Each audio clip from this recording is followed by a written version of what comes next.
my presentation topic is the difference between the structuralism and post-structuralism.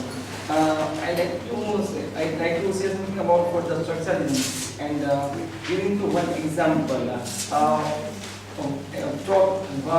One is chalk and second is duster, and I am changing to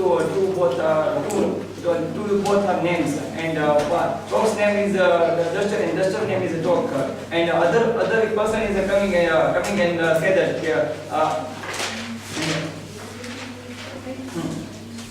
after structuralism, in the meaning is the laying in the context. Words are the relation, and post-structuralism in the meaning in the no words in no meaning in the words, and the context meaning is the over in the mind. And first, I have one few questions here. What is a structuralism? What is a structuralism? Structuralism is primarily considered with the study of the structure. Here we study how things get here, meaning it is also a philosophical approach. I like to one example of example. Similarly, the solar system has a structure with the sun at the center. And I like to second what is the post-structuralism? Is the philosophical school of the thought. It grew out of and in the response to the philosophy of the structuralism, which many of the Puritan thinkers of the critically of this school of the thought is one of the major driving force in the philosophy today, and intricately connected with the postmodernism thought. Structuralism, my main topic is the structuralism and the post-structuralism.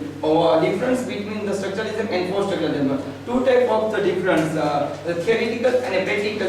Practical is the two difference in the structuralism and post-structuralism. Difference. Structuralism, reality and idea. Structuralism tends to not doubt the existence of reality. That is the some material, human or the social, economic substance, substream that lies beneath the idea. And the second post-structuralism in the reality and idea. Post-structuralism, on the other hand, do not doubt the existence of the reality, or at the very least, the emphasizes the existence to which the widely and understood the difference between idea and reality is one considered through the discourse. In other words, if there is a reality, if may have the not bearing on our sense of truth of it all. And second is the coherence.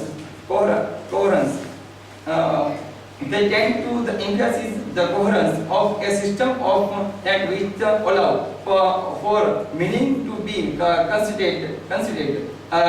In structuralism, and difference with other difference is post-structuralism in incoherence.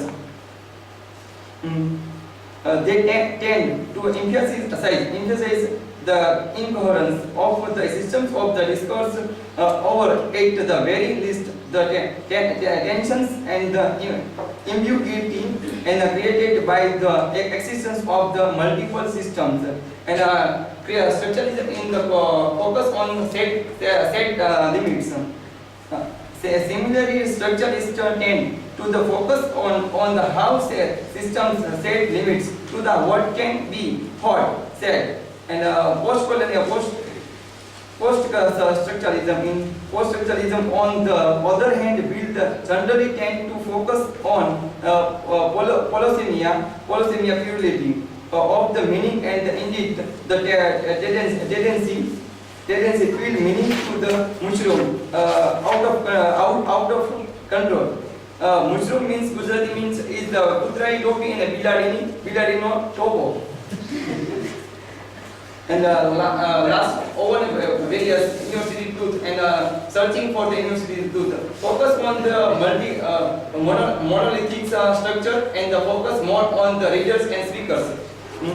Structure in short, the structuralist focus on the monolithic structure. That is the system of the meaning and the how it function.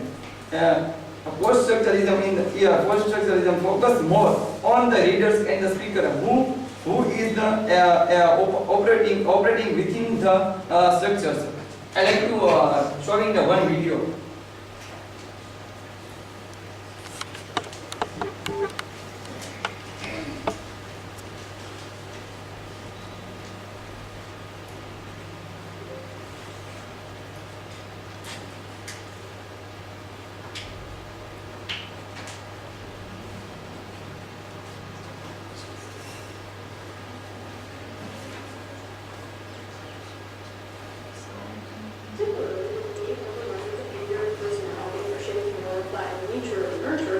Goes all the way back to the Greeks. The philosophers didn't go about answering these questions in systematic or scientific ways.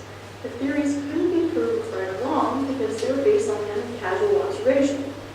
Psychology really got going as a discipline when two men decided to take the principles of scientific research and apply them to the study of human behavior. Wilhelm Wundt was a German scientist who founded a laboratory in Leipzig that took a structuralist approach to psychology. William James was an American who founded a laboratory at Harvard that took a functionalist approach. We take a closer look at both men and their approaches in order to more thoroughly understand psychology's foundation as a science. Wundt's lab, founded in 1879, was the first of its kind. The structuralist approach sought to identify the building blocks or the structure of psychological experience. Other sciences have been broken down this way before. Chemistry had its periodic table of elements, physics had its fundamental laws. Wundt sought to do the same for psychology, establishing a series of fundamental relations or structures that could be used to explain all behavior. Wundt and colleagues, like student Edwin Titchener, used a method called introspection to learn what was going through people's heads as they completed various tasks. What was especially interesting in how people process sensory stimuli. He was the first to draw a distinction between sensation, or a stimulus's effect on our senses, and perception, or our brain's interpretation of the stimulus. He discovered this by realizing that when he asked people to listen to a sound and respond as soon as they heard it, they were much faster when all they had to say was whether they heard it, rather than that they had to say what sound they heard. The processing and categorizing of sound took longer than the hearing of it, indicating that perception is a process that is separate but related to sensation. This is a fundamental concept in psychology that Wundt was able to discover through subjects' introspection. The problem with introspection, as you maybe probably guessed, is that people's descriptions of their own feelings and reactions are often wrong. Let's say a psychologist like Wundt were trying to figure out the softest sound a person could hear. He'd play a sound and then ask if he could hear it, relying on their introspection to determine how sharp hearing is. But if you expected to hear a sound, I like to show you in the second video on post-structuralism.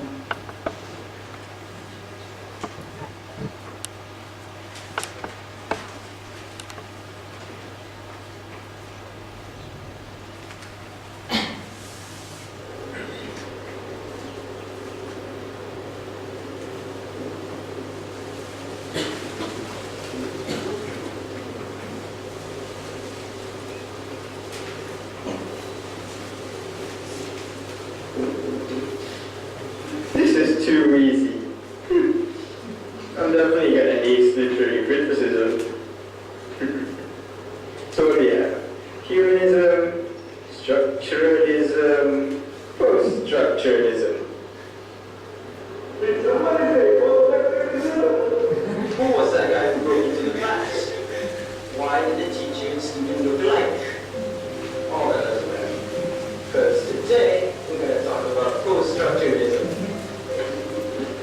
Post-structuralism came into picture during 1960, and it composed a lot of wide areas including literature, philosophy, art, and also history. And one of the prominent scholars that promotes post-structuralism is Jacques Derrida, which creates the concept of deconstruction, which is still used until today. Well, of course, the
I hope you understand and follow. What is the structuralism? What is the post-structuralism? I hope you're getting a proper. Thank you and have a nice day.